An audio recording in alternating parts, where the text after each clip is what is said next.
Magandang araw mga kapards. Ang unang customer natin ay tricycad.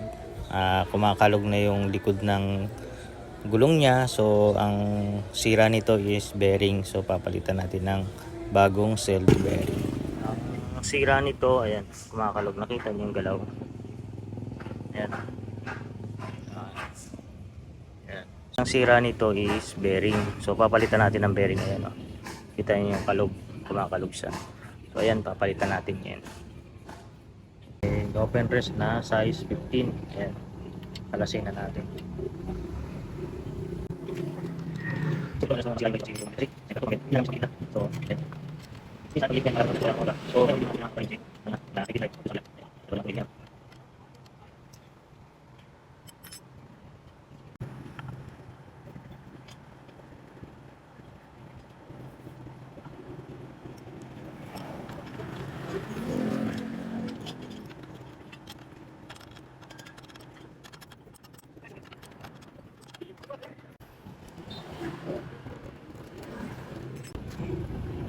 So ayan.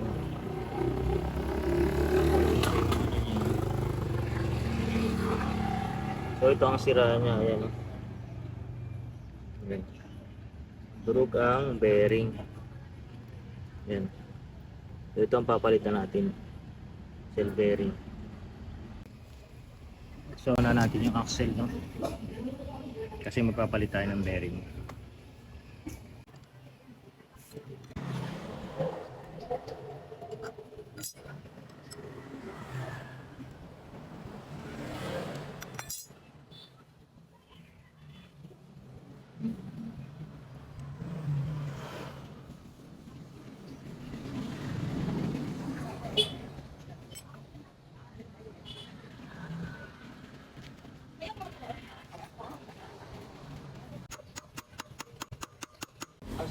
So ayan, natanggalan natin yung axle. Ito yung bearing niya. So ayan, nakita nyo, kalog na siya. So ayan ang papalitan natin.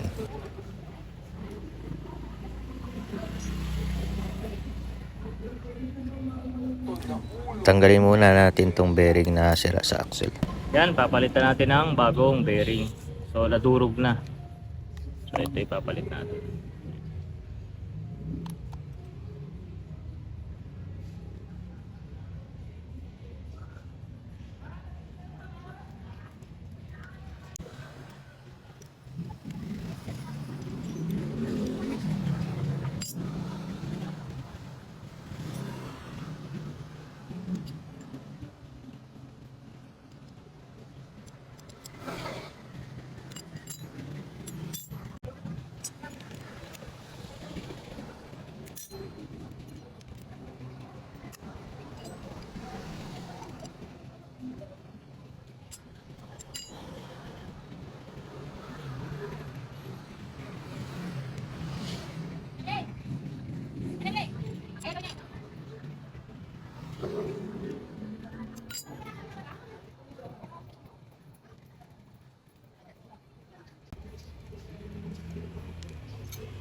Yan, linisin muna natin, isprayan natin kahit gas para malinis natin yung axle bago natin ilagay yung bagong cell bearing natin ipapalit.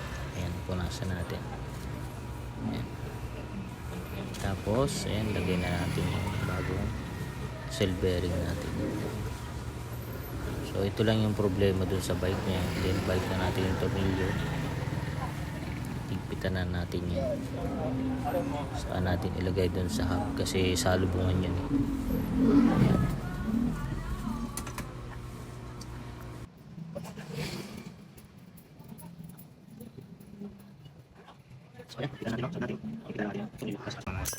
So bali nga pala yung kapila hindi na natin papalitan, okay pa siya. So yung kabila lang yung pumalog sa kanya.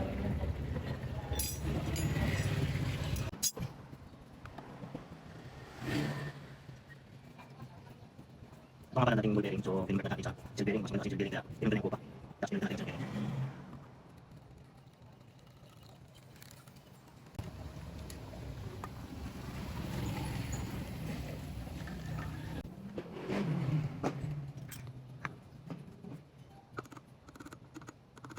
Kami ko lang. Parang pasubili ko. Bakit madami sabihin? Hindi lang. Pagkaan. Bakit lang sa pagkaan. Bakit mas hindi. Hindi lang. Hindi lang. Hindi lang.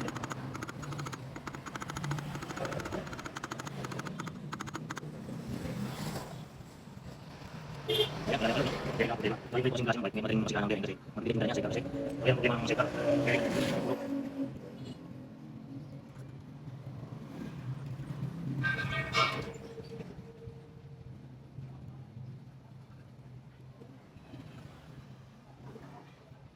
Ayun, balik natin sa bike niya.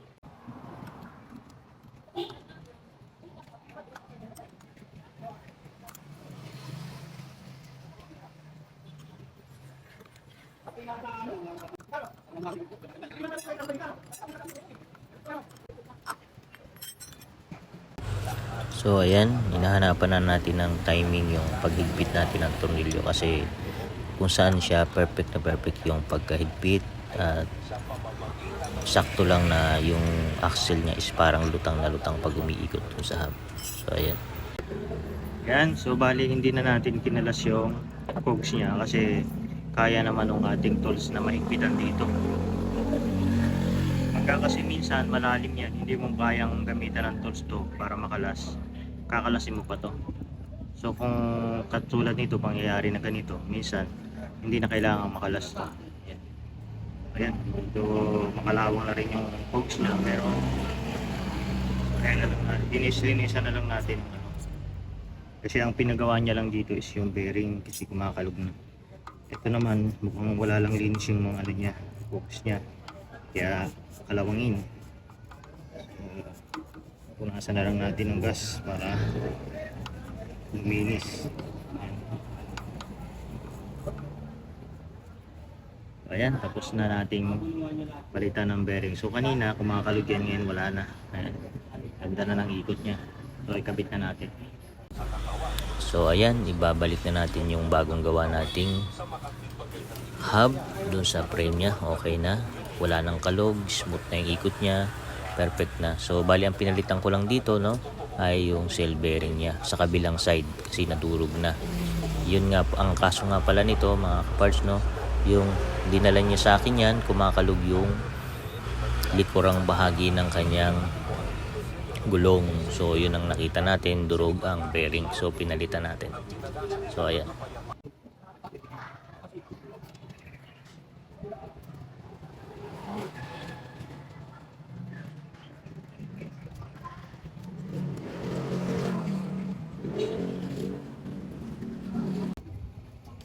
Ayan, okay na ang ikot niya, yun ang problema niya, so nagawa na natin. So higpitan na lang natin, tapos na. Yan, habang hinigpitan natin, no, check natin yung kadena kung sakto lang yung higpit niya at saka importante yan. So yun lang no.